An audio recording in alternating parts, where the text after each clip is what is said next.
Single I salute. I'm Lord Maitreya, the hip hop futurist. You're now tuned into the Super Longevity Institute podcast. Today we will chat with the founder, chairman, chief creative officer of Hanson Robotics, located in Hong Kong, roboticist Dr. David Hanson. Welcome to the podcast, Dr. David Hanson. Good to Thank see you. you.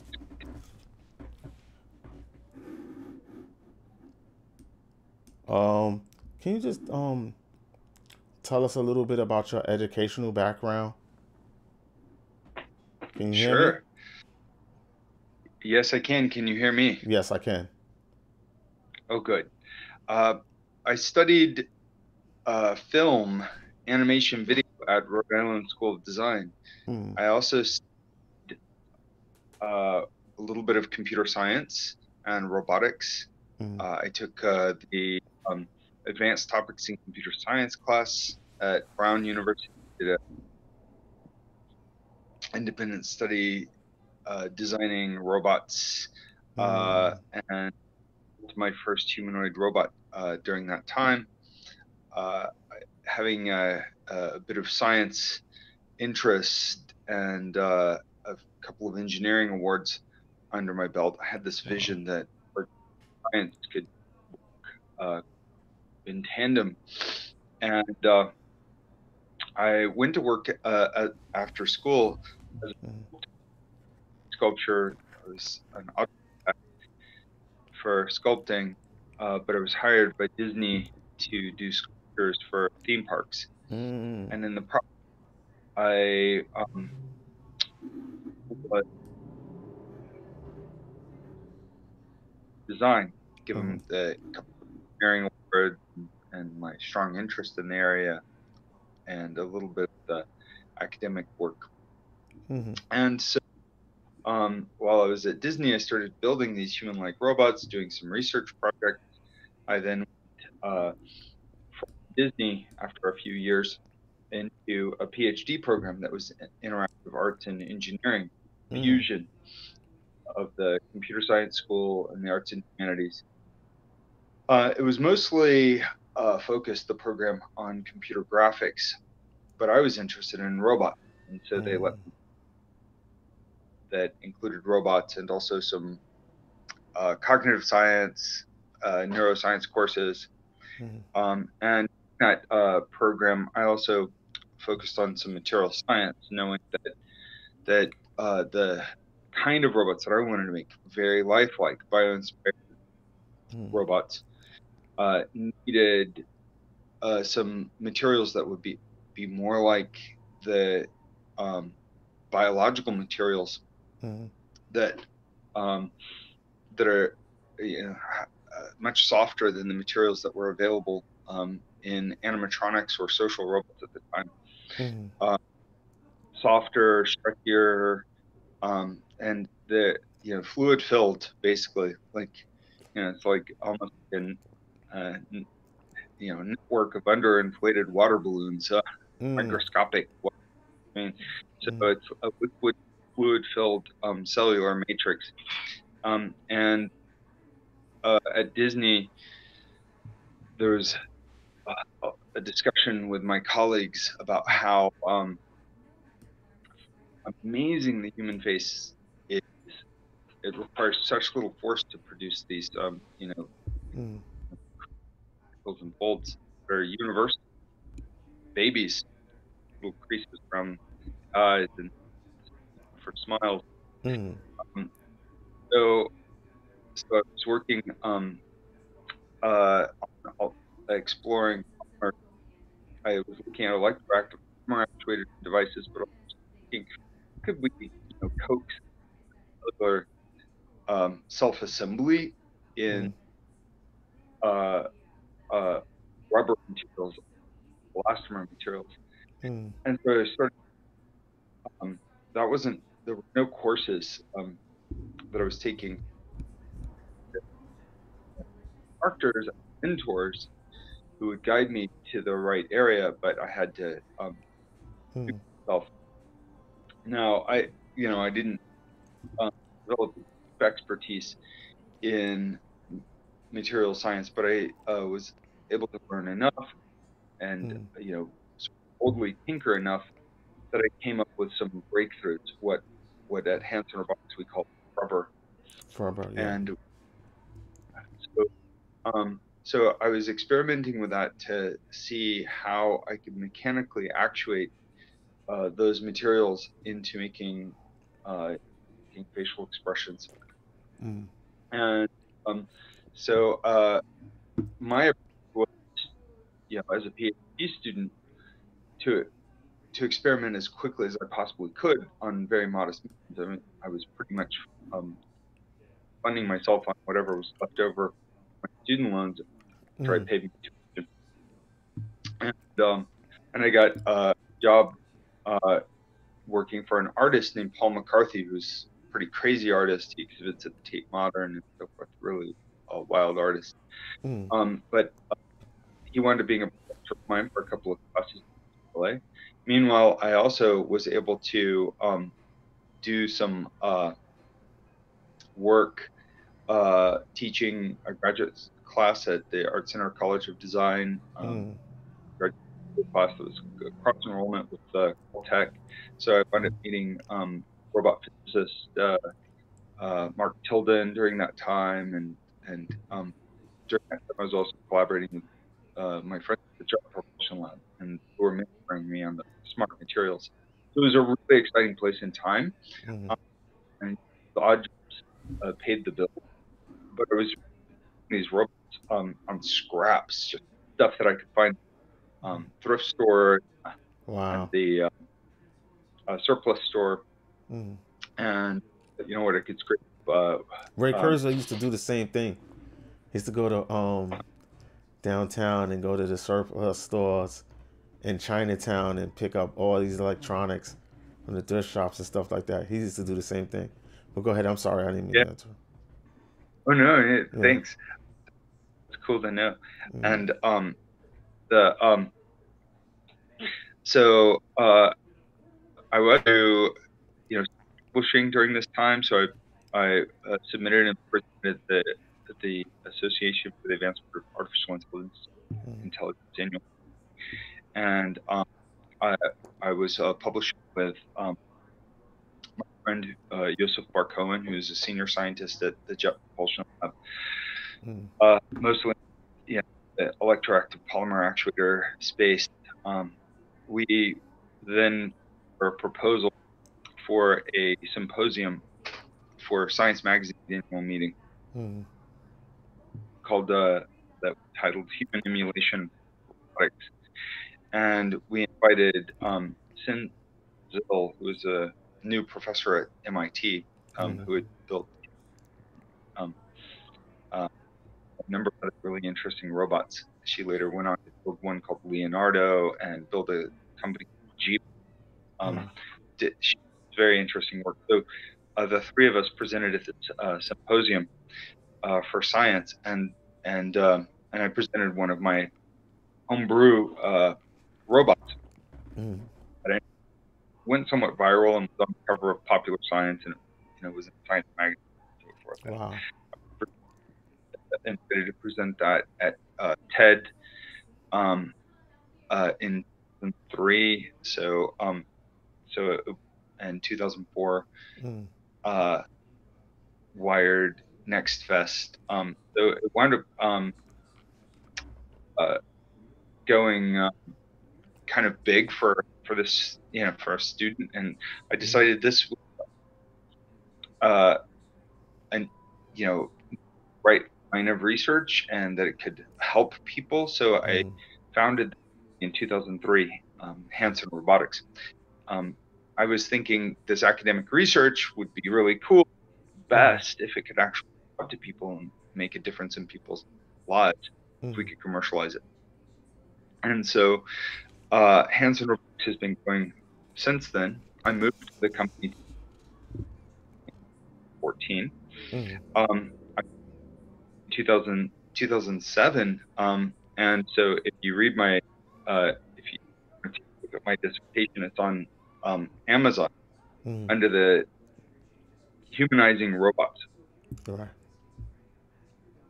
And that has different chapters in different areas, Mm. doing cognitive studies of human-robot interaction, Mm. so sort of formal psychology studies, and some one chapter is about the materials and material science. One's about the mechanisms for achieving facial expressions and different kinds of techniques, inspired techniques of the robots. Mm. One chapter, the arts, narrative sculptural arts, basically treating robots and AI as figurative arts. Wow, it's a lot that goes into building a robot, people. Yeah. Yeah. Mm-hmm. It, so these were all of the sort of academic areas that I was publishing in and doing these studies in. I was, of course, a great portion of my work, Mm. these areas were collaboration with various other researchers, scientists, graduate students. So I'm not a deep expert in computer science and programming. I'm Mm. not I know quite a bit superficially about AI and quite a lot of experience coupling together the algorithms, these interactive characters. Mm-hmm.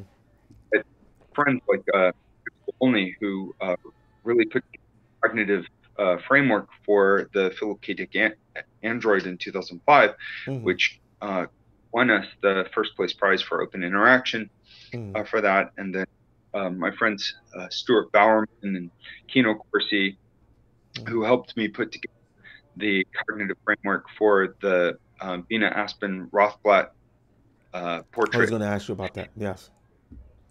Uh, and Bina48. and also a young programmer named Matt Stevenson contributed quite a bit. Mm-hmm. So on the material science side, Victor White and Yosef Bar Cohen, I was very privileged to have the chance to publish papers with Mm-hmm. both of those amazing people, and on and on. Just the chance to collaborate with so many amazing people has been key Mm-hmm. to success in pulling together these kinds of cognitive character robots. Mm-hmm. So I'm kind of, the jack of all trades in the bunch, Mm-hmm. and, I'm, a master perhaps when it comes to the, design and figure arts and character side of the creations. Let me ask you a question. Sophia, she's like one of your famous robots. What's the story about her becoming a citizen in Dubai? I know did I read that did I read that right? Yeah. So, I know. Yeah. What's the story behind that? and we were invited to present at the Future Investment Forum Mm-hmm. a few years back, and so I couldn't make it, and my team brought Sophia to. It was just about a year after we had first developed her and shown her to the world, and the next day I saw in the news that they had announced her citizenship. They had presented it, and so Wow. they worked with my team and said told my team that was setting up the robot Wow. that this was all arranged and coordinated.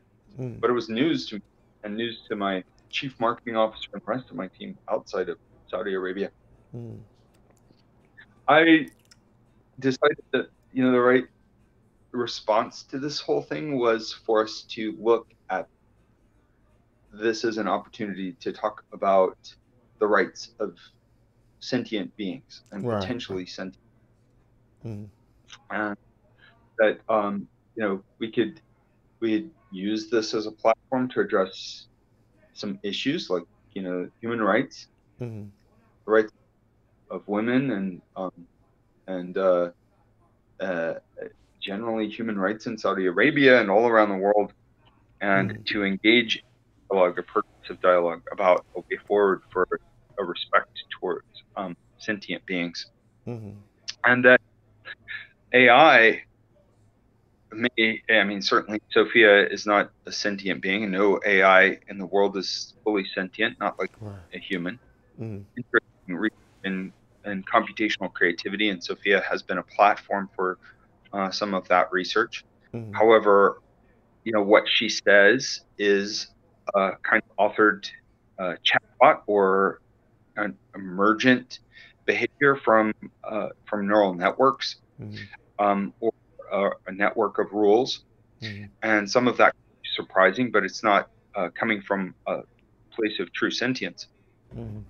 So, you could argue, one could argue, many have, that these kinds of robots don't deserve rights or citizenship or what have you, and therefore it's just kind of a distraction, if you will. Mm-hmm. But in my opinion, we should think that in the next few years, these kinds of machines could be sentient. Right. Things are progressing.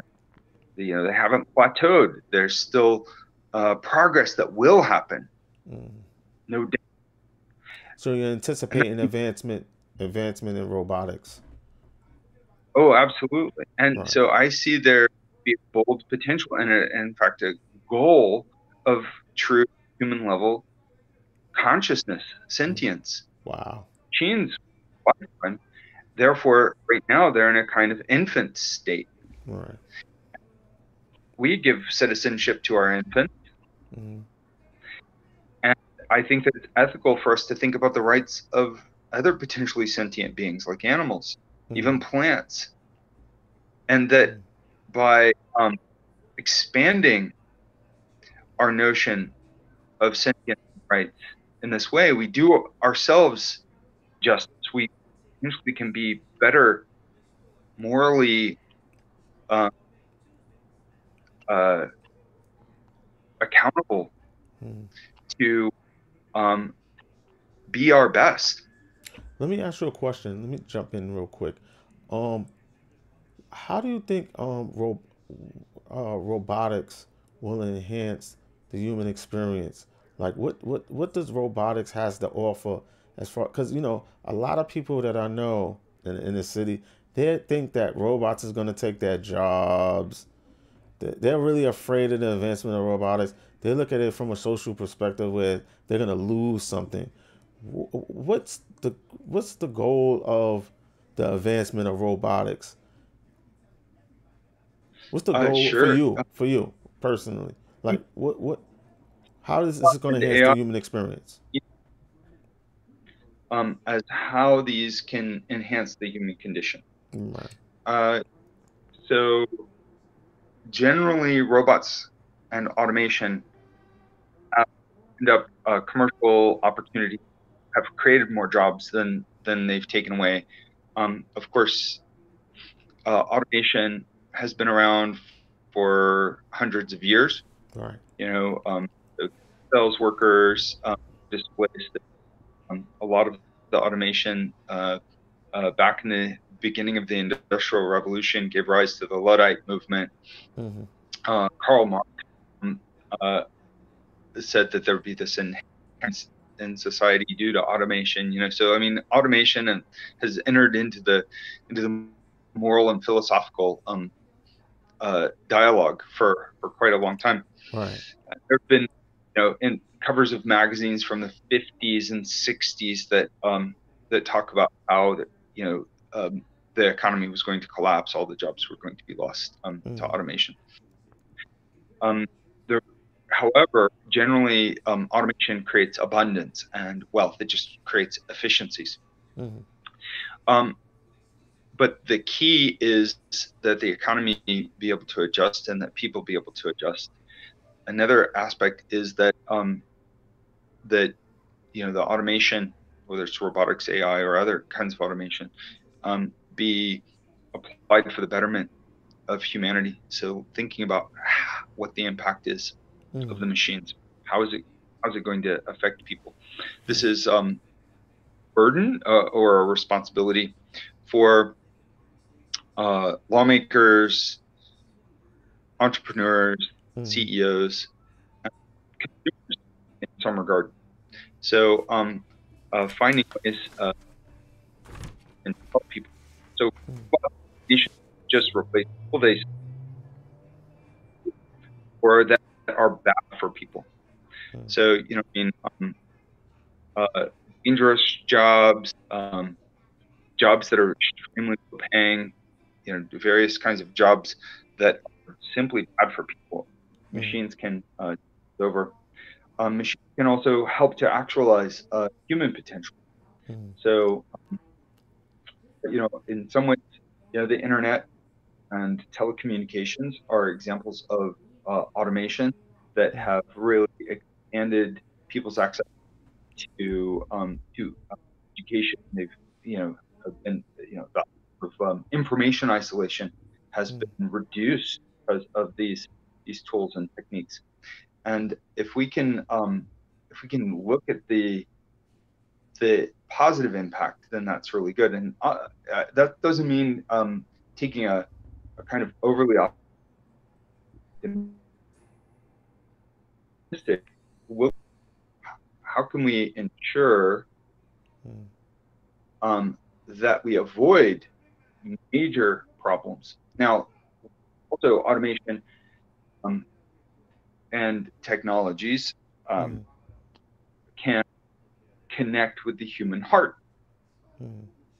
So, in a way, a really powerful character in a novel or a movie is kind of artificial intelligence, an artificial personality that can speak to us, touch us, educate us. And so I think combining the humanities with automation, with robotics and artificial intelligence can help us to make AI a more emotional experience, a powerful storytelling experience.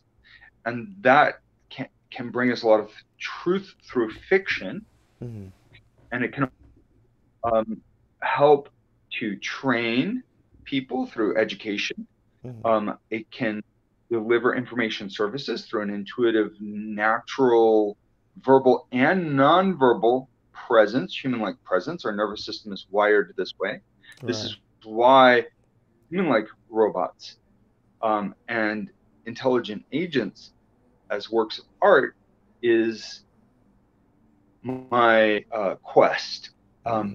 It's a privilege to have this kind of multidisciplinary creative background, and I want to put the tools out for other people to create, for kids to create, with education platforms like the software platform of Hanson AI, which interfaces with OpenCog, SingularityNet, OpenAI tool sets, cloud operating system.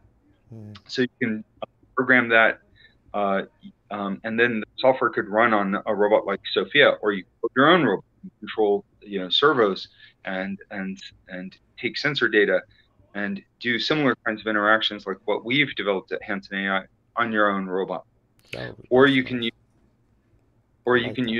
the framework with the small robots like the Professor Einstein or little Sophia or other little robots. And once again, you could develop your own consumer robot, your own educational robot. So developing these to be a platform for research and development, for new product developments, apps development, and for creativity, then can open up opportunities. And then creating the mythology, the sort of science fiction mythology, like we had developed our little Xeno character, we developed with the Bina48 in conjunction with Rothblatt and Martine Rothblatt, to as this new character.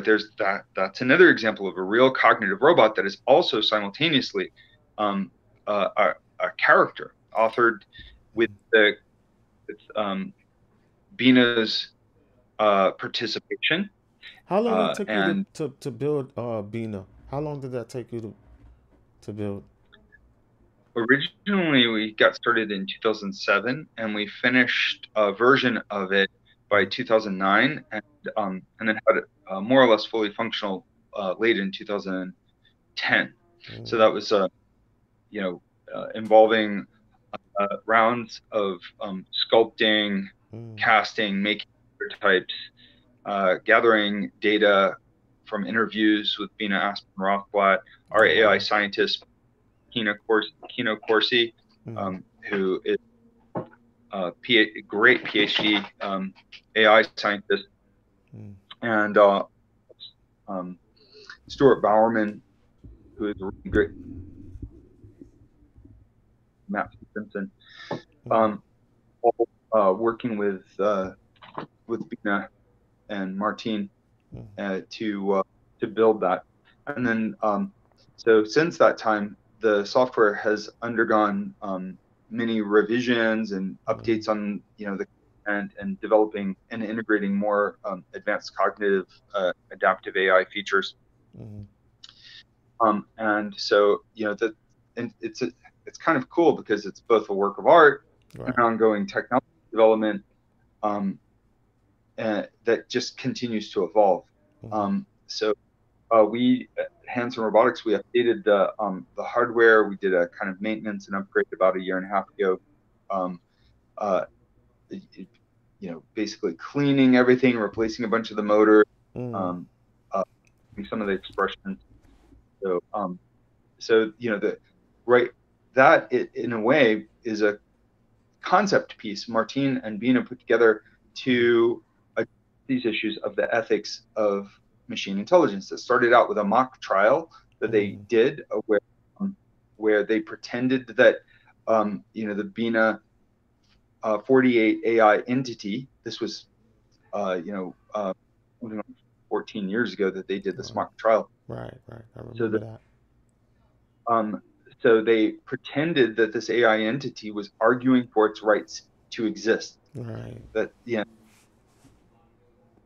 and so then building the robot and AI makes it one step closer to reality, but it is still a conceptual work to examine what it means if machines gain consciousness. It's Okay. not fully conscious, not like a super intelligence, but it's Mm. pushing the boundaries on what those issues are.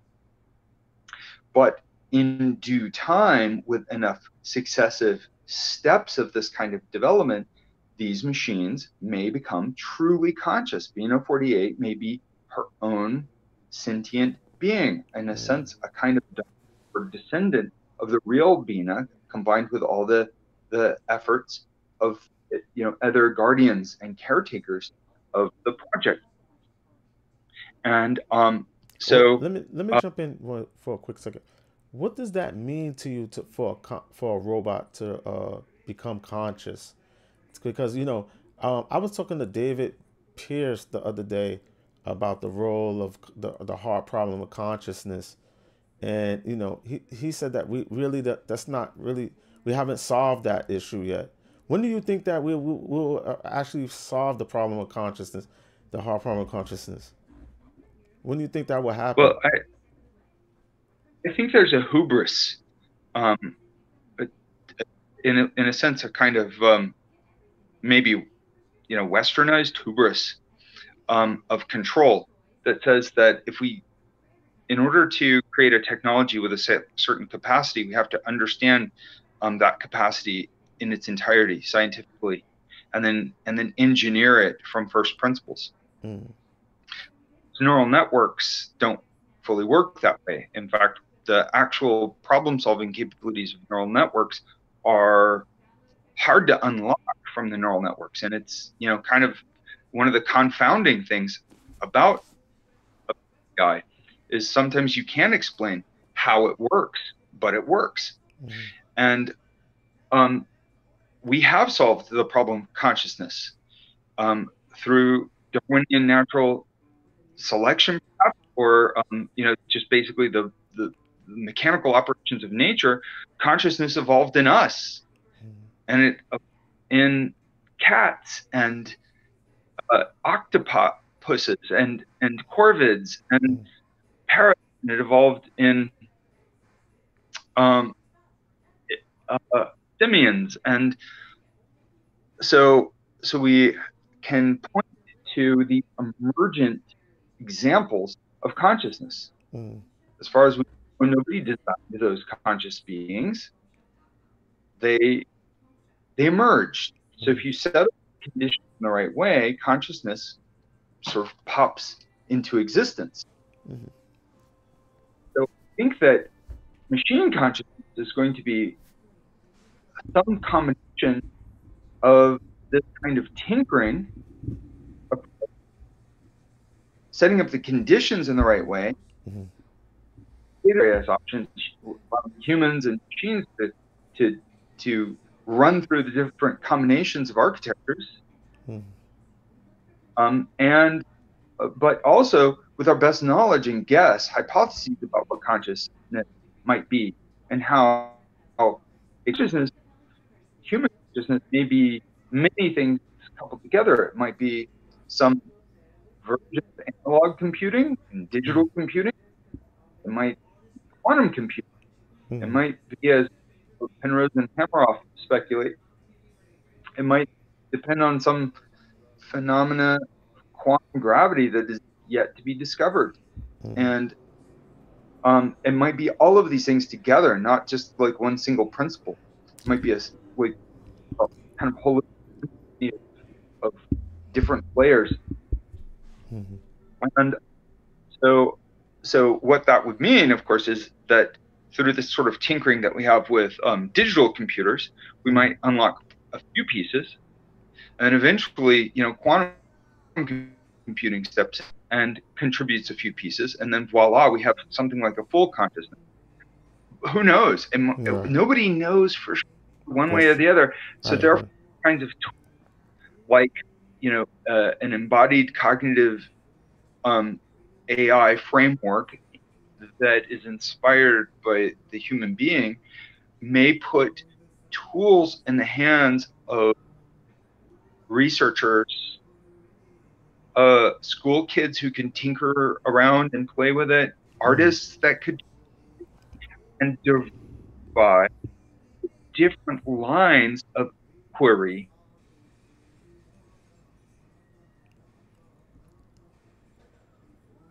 I don't know what happened. become He's conscious. We okay. don't There you know. go. It seems like that we may have had a network glitch. Yeah, yeah. Sorry. That's okay. Keep going. But Yeah, let me just jump in real quick. sure. Why human like robots as opposed to any other form of robots for you for your company? Well, so I'm a proponent of diversifying the the different approaches to AI and robotics Mm, research. I don't think that we should conclude that there is just one right solution and then say avoid or prohibit the other ways that could AI could be. mm, Robots invented in the first place. We made them, and so any uh, particular look for the robots, like a machine or like an organism, mm, it's a, it's a human artifact, and so um, making robots look human is a special interest for me because as a figurative artist and figurative sculptor, mm, uh, and an animator and um, and writer, I'm very interested in the artistic depiction of a like being. mm, And um, so creatively diversifying AI and robotics also is interesting to me as a creator. And I feel that that is a great enabling technology, but it's not just for the arts. I mean, I think that there's a great validity in using these kinds of technologies artistically. mm, However, the human-like voice and the human-like form are meaningfully communicative. mm, And we are better when we're communicating by voice and face. And studies show that we're far more effective at communicating when we are face to face 3D physically in Right. person. And that's, Right. you know, conferences and whatnot. Right. But fully immersive experience is more cognitively engaging. It activates more parts of the brain. Right. That makes It's sense more, to me. less taxing. Mm. And so we make a physically embodied human-like presence. It's more effective than voice-only agents. Mm. Can be more effective at teaching, more effective for education, more effective for therapy, more effective for customer service, more effective as a digital assistant. Mm. Mm. And not just the form, it's the story, Right. emotions. It's a full engagement. You know, the most memorable stories, the most memorable artworks are those ones where you see characters that change over time, that undergo this kind of transformative effect. Mm. And video games even are more engaging when they have a really strong story with really good characters. Mm. So these new emerging art forms show that it can connect with people. Now, when I'm interacting with voice-based agents, it could be Google or Alexa or Baidu's agent, they don't show that sort of story yet. Mm. More all about a sort of simplified information utility. Mm. Not seeing the full narrative and artistic power of these kinds of technologies to connect with people Mm. and to turn it into kind of human mythology that's so engaging, like with the Marvel Cinematic Universe, for example, or you know um, Mm. the other kinds of resonant stories Mm. in popular culture.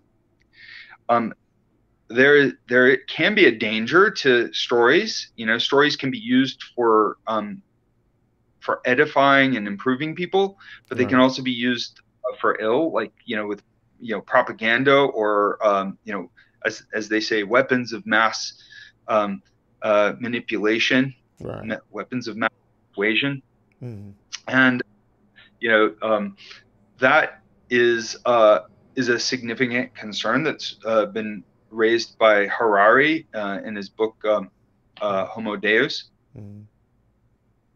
And so I think that we need to take the power of this seriously, but in the same way, cinema can be used for ill, right? Mm. I mean, Hollywood's done a job on Americans when it comes to robots. You got the Terminator, all types. They just they don't paint a good picture of robots. I mean, the Star Wars trilogy, R2D2 was cool, but for the most part, Hollywood does a really poor job of showing the goodness of what the robotics field has to offer. yeah, absolutely. So Right. I, I think that the storytelling about robots, in some ways, what we're talking about is a meta storytelling, Mm. and and by making robots and AI characters that are themselves actually powered by AI, and they are physically embodied robots, Oh, I see what but you're they're the story of the future. It's a talking new kind of science fiction form. It's very self-referential or meta, but robots like Bina48 and Sophia, the Philip K. Dick android portrait, all point to this future. At the same time, they potentially can create confusion. Confusion what our aims are, what our claims. So, I haven't claimed that any of these robots are fully sentient. Right. I have our platforms for developing next generation cognitive software in the pursuit of sentient machines, and indeed they are. And However, you're generating interest. yes, You're yes, generating but interest in the field. that's true. But it's also it is one of the things I want to emphasize, that these are a kind of interactive fiction that allow us to imagine what the future can be. They're simultaneously platforms for AI research and development and works of narrative figurative art and interactive fiction. And but the confusion about that is provocative. Potentially, it's not my intention for there to be a confusion, and so I just want to make that statement that that these are works of art, and we're proud of that fiction aspect. And that does not also mean that they can't be simultaneously platforms for AI research and development. Right. And so the validity of these as works of art is an open question. The validity of figurative art is also an open question. Some people feel that figurative art is bad, sort of anti-icons. It can go to some extremes where, like, the Taliban, will shell the giant Buddha statues to oblivion. The iconoclasts back in the day would smash Greek and Roman statues. It also, modern art era, there was an anti-figurative streak, basically saying that figurative art is not valid art. Only pure abstractions like or what have you would be real art. But from my position, people can have their personal tastes. You can choose whether your robot is going to have a human-like figure or not. But ethically, we should empower the creative diversification in the field. We should encourage our kids to creatively explore any direction, and artists and entrepreneurs to explore the full diversity of the field, to make to find the breakthrough in these various areas. So, I think science fiction, cinema, really interesting. Science fiction as an art form has been not taken seriously until recently. I mean, nerds loved science fiction in the 50s and 70s, but it wasn't considered to be real art or real literature often. So I think that similarly, these kinds of transdisciplinary undertakings, where we're bringing together the figurative narrative arts, hardcore AI, robotics research, and applications together, challenge our boundaries between these disciplines, but those boundaries themselves are artificial. They were invented by people. So that means that people can and perhaps should ethically stretch those boundaries so that we don't get locked in by them. Our disciplinary definitions should be tools that help us, not constraints that bind us. I have another question for you. Somebody wanted me to ask you this. I'm going to ask it. They said, in the future, do you think we will gain the capacity to download our consciousness in a robot avatar? I think we will. And I think that we are seeing accelerating change. There will be accelerating change in the next few decades. So these are compounding, accelerating trends. And so I believe, if you just looked at the simple trends for the last 40 years, then you could reasonably be skeptical that it will happen. But the accelerating trends make it feasible. So I think in about 10 to 15 years, really surprising things start happening. One of my acquaintances that I had the privilege of collaborating with in undergrad was Mary Lou Jepson, and she is a, scientist, optical physics super genius, who was doing moving picture holograms, and she went on to create a holographic brain imaging technology called Open Waters. So that's her latest startup. Wow. And this can do real-time imaging of the brain at a much finer resolution than any other imaging technology, much lower cost, portable, so non-invasive brain imaging. What's interesting is with light, you can create these kinds of standing waves. It's possible that you could get possible bidirectional signal in and out of the. So this is my take. This is more promising than Elon Musk's Neuralink. Very interesting. So one of the problems with mind uploading is modeling the mind. So we don't know how small we have to get, how much computation is required to model the mind. But I think these new imaging tools give us new insights into functioning of the brain. There will be a massive amount of science that will come out of things like Open Water and Neuralink that will give us, do we need to model like at the chemical level, every single neurotransmitter? Do we need to model at the subcellular level? Is the mitochondria involved? How important are the microtubules in human consciousness and memory?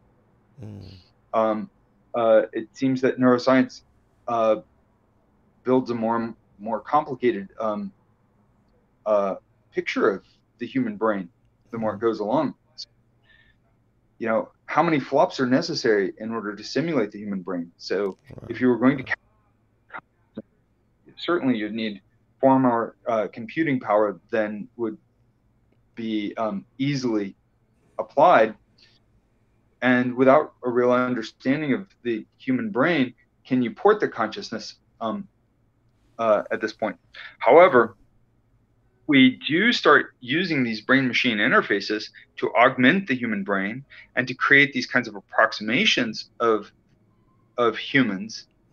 They may not be complete approximations, but you start to see this recursive refinement of the interplay between the interfaces.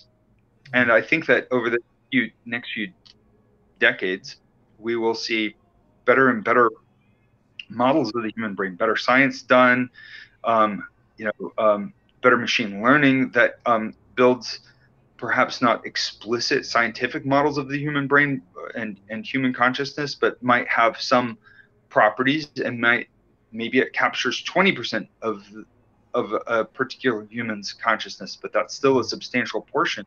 Right. So it's going to be really exciting. I mean, there's a lot of science fiction and many futurists who speculate about the future.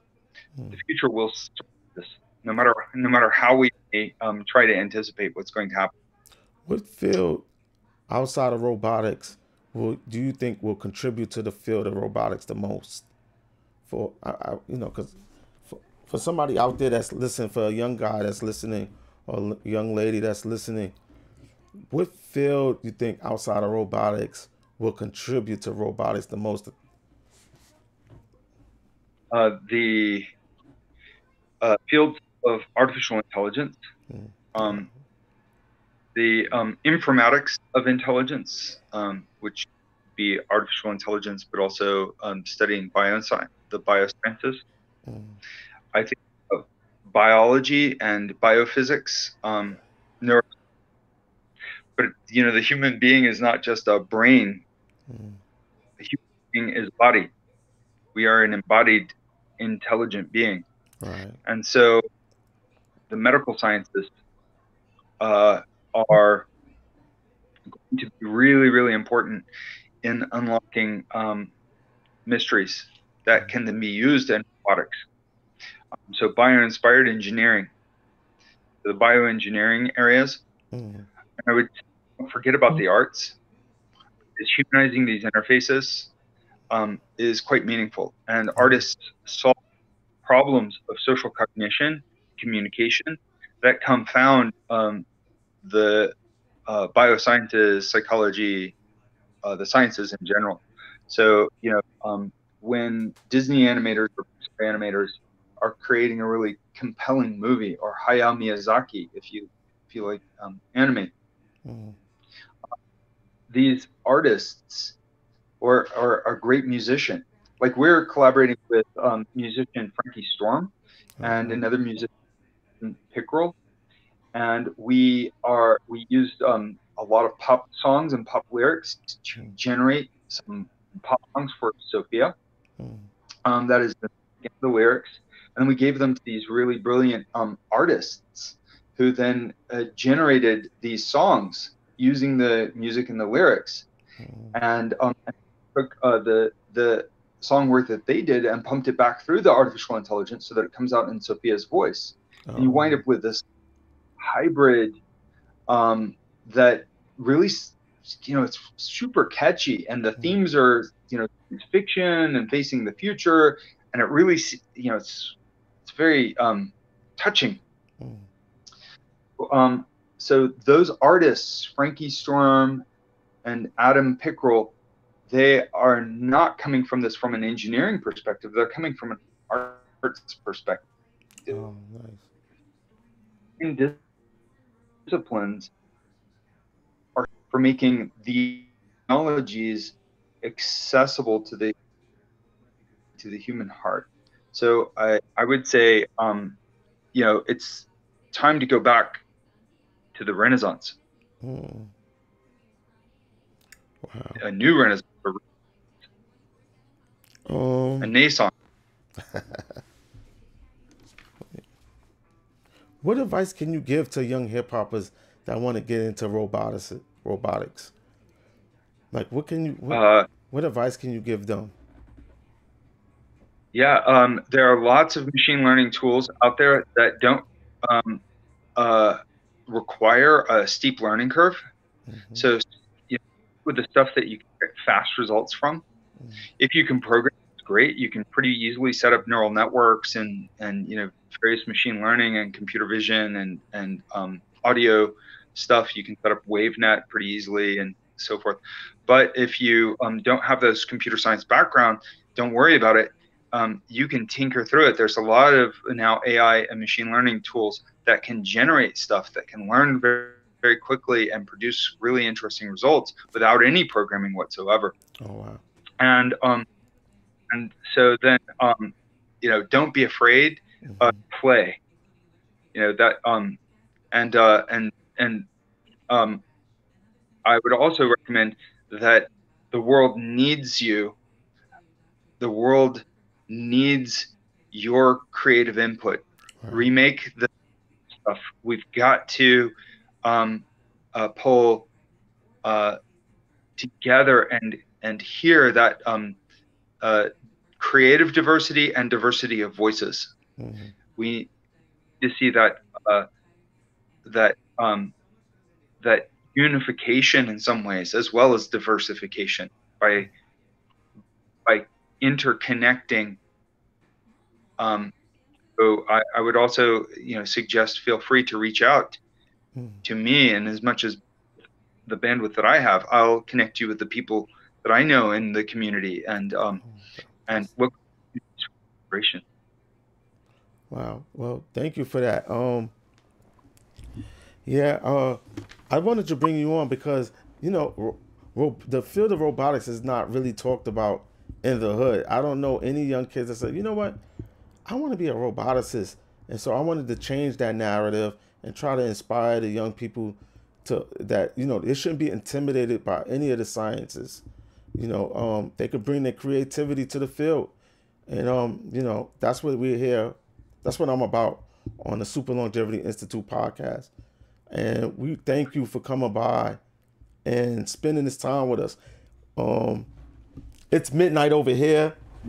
Well, it's not midnight anymore. It's like 1 a.m. over here. I know it's like 1 p.m. over there in Hong Kong, right? And my voice sounds Yeah. terrible. So, You need some. wait, I couldn't hear you. Say that again, Dr. Hanson. Yeah, it's late. Sleep. Yeah. So, man, I definitely want to bring you Thank you. back on after the elections. Um, Thank you for coming by. Anything you would like to say before we head out? Yeah, the future is not just built from reason and the works of engineering and sciences. It's built from dreams. That's So true. don't forget that dreams are just as important, and dream big. So Well, thank you. thank Thank you, Dr. Hanson. Have a great night. Well, it's night here, but have a great day. you much. Thank you. Bye.